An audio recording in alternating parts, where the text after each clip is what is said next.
শীতকালে জমিয়ে ঠান্ডা পড়েছে, তাই ভাবলাম বাড়িতে আজকে বিরিয়ানি খাওয়া হবে। তাই মাংস তো কিনে নিয়ে আসা হয়েছে, বেশ অনেকটা খাসি মাংস।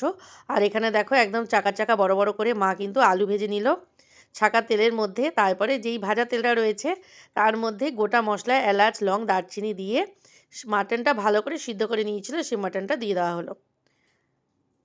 এবার এর মধ্যে দিয়ে দেওয়া হবে কিছু কষানো মশলা।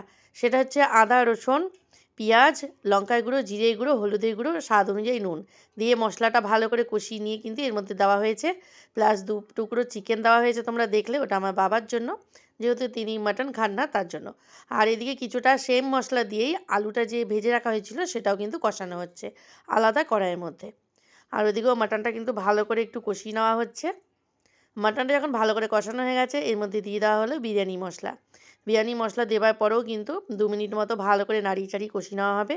আর ওইদিকে আলুটা কিন্তু ভালো করে কষিয়ে নিয়ে গ্যাস বন্ধ করে রেখে দেওয়া হয়েছে। এদিকে মাটনটা ভালো করে কষিয়ে নিয়ে এর মধ্যে মাটনের যে স্টকটা আছে সেটা কিন্তু দিয়ে ভালো করে একটু ফুটিয়ে রান্নাটা করে নিতে হবে।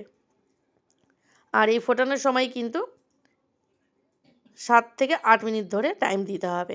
দিয়ে মাটনটা ভালো করে যাতে নরম হয়ে যায় ভালো মতো, সেই অবস্থায় ফুটিয়ে আলাদা করে সরিয়ে রাখা হবে। আর এদিকে ভাতও করে নেওয়া হয়েছে। ভাতে যেমন গোটা মশলা, লং, এলাচ, দারচিনি দেওয়া হয় সেইভাবে, এবং পাতিলেবুর রস এবং সাদা তেল, নুন দিয়ে ভাতটাকে কিন্তু 80% মতো করে জল ঝরিয়ে নেওয়া হয়েছে। সেটা আলাদা করে আর দেখালাম না, তাহলে ভিডিওটা অনেক বড় হয়ে যাবে। তার জন্য আজকে আমি যেটা দেখাচ্ছি না সেটা মুখেই বলে দিচ্ছি। এখানে দেখো মাটনটা ভালো মতো হয়ে গেছে। এবার একটা বড় হাঁড়ির মধ্যে একটু ঘি মাখিয়ে নেওয়া হয়েছে। তারপরে যে রাইসটা করা হয়েছে সেটা কিন্তু দিয়ে দেওয়া হলো। একদম সলা সলা নামানো হয়েছে, দেখতেই পাচ্ছ। আর এদিকে দেখো মাটনটা যে হয়ে গেছে, এই মাটনের ওপর থেকে যে তেলটা সেটা কিন্তু আলাদা করে কিছুটা সরিয়ে নেওয়া হচ্ছে। কোনো রকম ফুড কালার আজকে বিরিয়ানিতে ব্যবহার হবে না, এই তেলটা দিয়েই কিন্তু সুন্দর কালার আসবে। আর এই মাটনটার মধ্যে কিন্তু আতর 1 চামচ মতো, মানে 3-4 ফোঁটা দিয়ে দেওয়া হয়েছিল।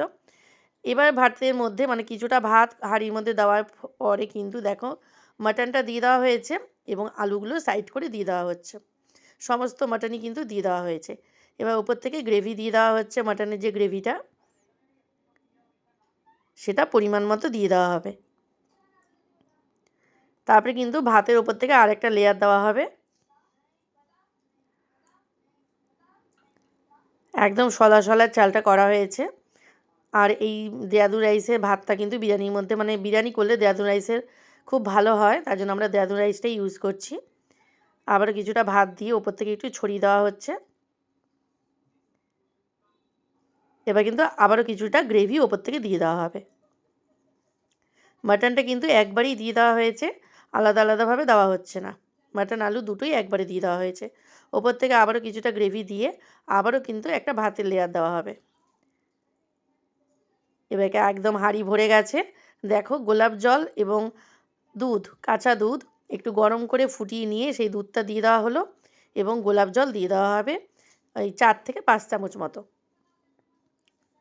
গোলাপ জলটা কিন্তু খুব বেশি দেওয়া হবে না, গোলাপ জলটা একটু মোটামুটিই দেওয়া হলো, খুব বেশি দিলে পারে একটু বেশি গন্ধ বেরোবে তার জন্য।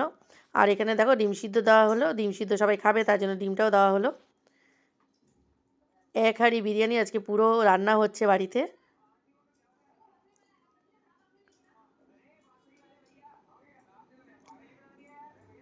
এই গোলাপ জলটা দিয়ে দেওয়া হলো 2 থেকে 3 চামচ মতো, বড় চামচে কিন্তু, ছোটো চামচের নয়। এবার যে তেলটা সরিয়ে রাখা হয়েছিল সেটাও কিন্তু ওপর থেকে দিয়ে দেওয়া হলো। দেখো তেলটা দেওয়ার সাথে সাথে কত সুন্দর কালারটা চেঞ্জ হয়ে গেল। এবার আর কিছুই করার নেই, ওপর থেকে বেশি করে একটু ঘি ছড়িয়ে দিতে হবে। আর তারপরে ঢাকা দিয়ে 25 মিনিট মতো গ্যাসটা লো করে দমে বসিয়ে দেওয়া হবে। ঠিক 25 মিনিট পর কিন্তু ঢাকনাটা সরিয়ে দেওয়া হবে। দেখো বিরিয়ানি পুরো কমপ্লিট হয়ে গেছে, মাটন বিরিয়ানি। দেখতে দারুণ হয়েছে, খেতে কিন্তু ভীষণ ভালো হয়, একদম ঘরোয়া হোমমেড বিরিয়ানি। যত চাই তত খাওয়া যায় বাড়িতে বানালে, এবং ভীষণ হালকা হয় রাইসটা, খেতে কিন্তু ভীষণ ভালো হয়। তোমাদের কেমন লাগলো এই সুন্দর রেসিপিটি? আর কালারটা দেখো কতটা সুন্দর এসছে। তোমাদের কেমন লাগলো তোমরা অবশ্যই জানিও। ভালো লাগলে কিন্তু যারা ইউটিউব থেকে দেখছো চ্যানেলটাকে সাবস্ক্রাইব করো, যারা পেজ থেকে দেখছো পেজটাকে ফলো করো, লাইক কমেন্ট শেয়ার করো। টাটা।